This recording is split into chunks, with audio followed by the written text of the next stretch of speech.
J'ai eu un cas où une dame qui s'est confiée sur la plateforme dit que, en fait, son mari a l'argent et il ne reste jamais à Niamey. Il est tout le temps en mouvement. Il n'a jamais son temps. Elle a tout. Elle vit dans un luxe insolent. Mais ce qui lui manque, c'est l'affection.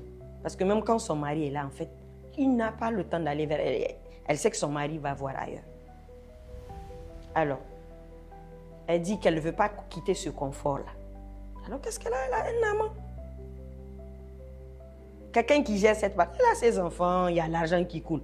Mais monsieur n'est jamais là, pour elle.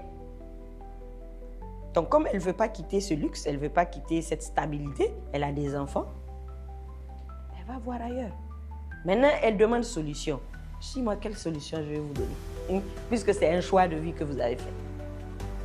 La solution, c'est avoir le courage de dire non, de renoncer à cette richesse. Tu quittes et puis tu refais ta vie avec quelqu'un qui va te respecter pour ce que tu es comme femme. Mais beaucoup ne le feront pas parce qu'il y a l'aspect pécunier, financier qui est là. C'est le manque de courage, malheureusement, qui anime beaucoup de nos femmes. Non, non, non, il n'y a rien de normal. Et c'est ce que j'ai dit. Pourquoi on a des concepts religieux qui existent? La religion vient en fait mettre chaque être dans son contexte. Comme on dit, le rappel profite aux croyants. Aujourd'hui, c'est le travail que les oulémas sont en train de faire à grande échelle pour que l'homme ne soit pas éparpillé. Et on t'a concédé même jusqu'à 4 femmes. Mais si 4 femmes ne te suffisent pas, là, ça devient une maladie. Il faut aller consulter un thérapeute. Maintenant, moi, je m'adresse plus aussi à ceux qui n'ont pas la possibilité d'être des polygames. Ça ne se passe pas généralement au Niger, là où il y a l'islam et tout. Mais vous avez ici à côté, à la côte, des Africains comme nous qui n'ont pas la possibilité d'avoir 2 femmes légalement. Légalement. Ça ne veut pas dire qu'ils n'ont pas des bureaux au dehors. Ils font ce qu'ils veulent. D'accord? Maintenant, à ceux-là, imaginez quelqu'un qui se marie à une femme qui malheureusement ne fait pas d'enfant et que lui, dans sa tête, il lui faut un enfant coûte que coûte. Qu'est-ce que vous pensez que cet homme va faire? Il va aller faire ses enfants au dehors.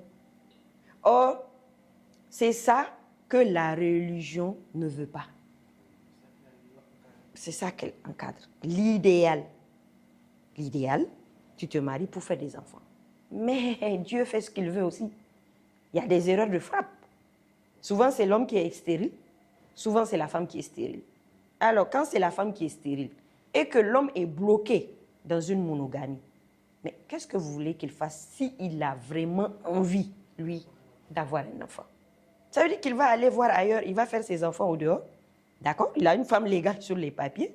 Mais celle-ci qui va lui faire un enfant au dehors, mais il va donner toute sa force là-bas. Ce qui fait qu'ailleurs, quand vous voyez, il y a des femmes même qui se disent elles préfèrent être tchisa qu'être femme légale. Parce qu'elle bénéficie de l'attention plus de l'homme pour lui avoir donné un enfant que sa femme n'arrive pas à lui donner. Donc, on n'a pas les mêmes... en fait, chaque réalité est unique. D'accord? Quand je vois les gens qui s'acharnent sur... On fait du travail pour asseoir la monogamie. Tant mieux. À condition que le couple accepte qu'on ait des enfants ou pas, on a décidé de vivre ensemble. Ils ont accepté d'asseoir leur manière de vivre. Mais il ne faut pas que l'un dérange l'autre.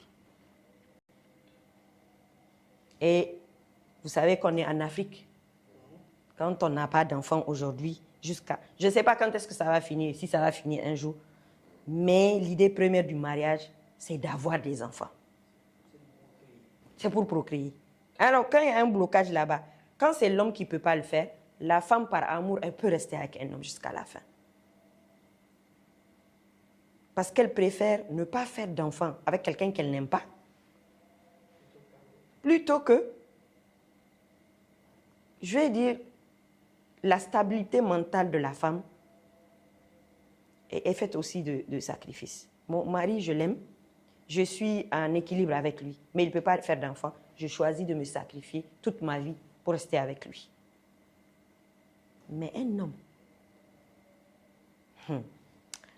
même si lui, il le désire, c'est sa famille qui va lui dire, va faire ton enfant.